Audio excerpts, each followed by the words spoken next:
Pew Research Center's Global Attitudes Project in Washington, D.C. Thank you very much indeed for joining us, Mr. Stokes. Well, before the American president gets up to address the nation, we have an idea, of course, of what he's going to do, what he's going to say. It is key, of course, that he gets past, first of all, a divided Congress. Absolutely. The problem he has faced in the last few years is that his ability to get Congress to go along with his plans has been severely curtailed by the obstruction in Congress. And so the president is considering, the administration is considering what it can do in executive actions that bypass Congress. Well, how much room for the maneuver will he have? What are some of the concrete measures we might hear announced today? Well, I think the concrete measures are going to sound very small in comparison to the needs of the country or past State of the Unions where presidents initiated broad new programs.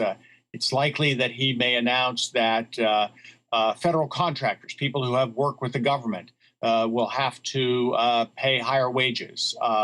There may be things like that which are incremental in the hope that it provides the public with a sense of momentum, because one of the problems facing the president is that even though the U.S. economy is doing fairly well, people very generally don't believe the economy is doing well. They don't think the country is going in the right direction. And the president needs to change that discussion in people's heads. Well, as you say, some of those measures might seem small. You mentioned, for instance, the raising of the hourly rate of federal workers. It's expected that would only benefit a few 100,000 employees. That's correct. And the broader issue of raising the overall minimum wage has to be approved by Congress. And that's terribly controversial. There is some hope that there may be some support for this among some aspects of the Republican Party, but it's not at all clear that the president can get that through both houses of Congress.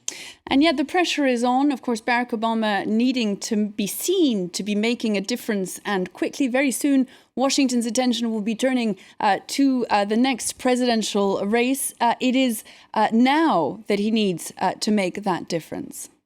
I think you're absolutely right. I mean, already among the commentariat class in Washington and throughout the talk shows in the United States, everyone's focused on the 2016 election. Will Hillary Clinton run? Who will be against her on the Republican side?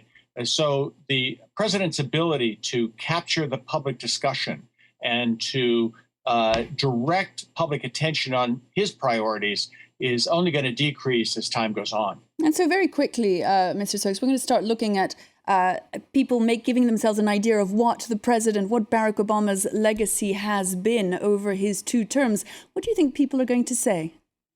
Well, I do think our polls show that people are very pleased with the anti-terrorism policies of the president. He's kept us safe in their view. People are supportive of him more personally. So he did, in fact, over time, raise the spirits of the American people after George Bush had been president. That seems to be declining pretty strongly recently. So that's not going to necessarily stay with him in the future. I do think that the economy may actually look better to the public a year or two from now, and that may rebound more favorably to Obama's legacy than it does right now, because what we do see is the economy is doing a lot better than the public believes it's doing.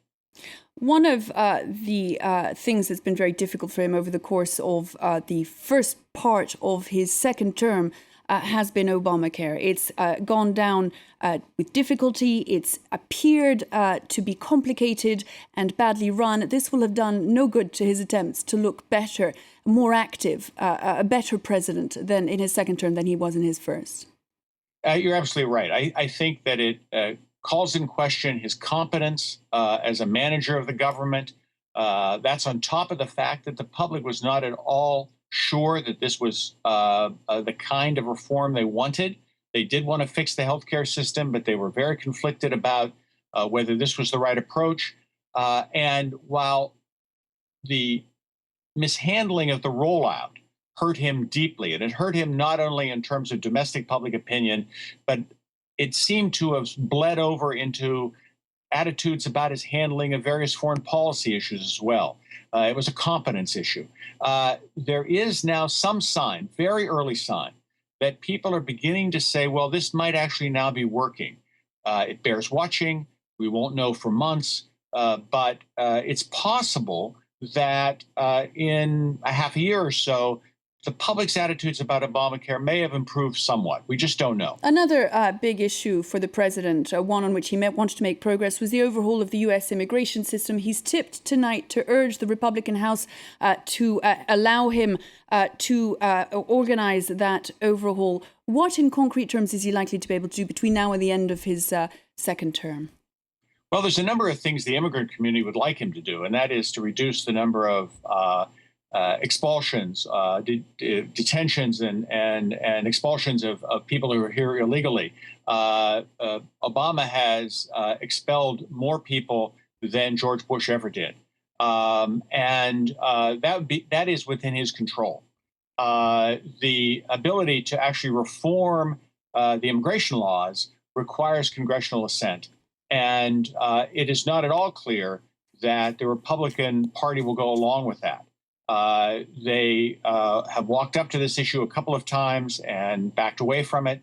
They have a long-term electoral need to ingratiate themselves with Hispanic voters, and one would think that they would be in favor of some kind of immigration reform.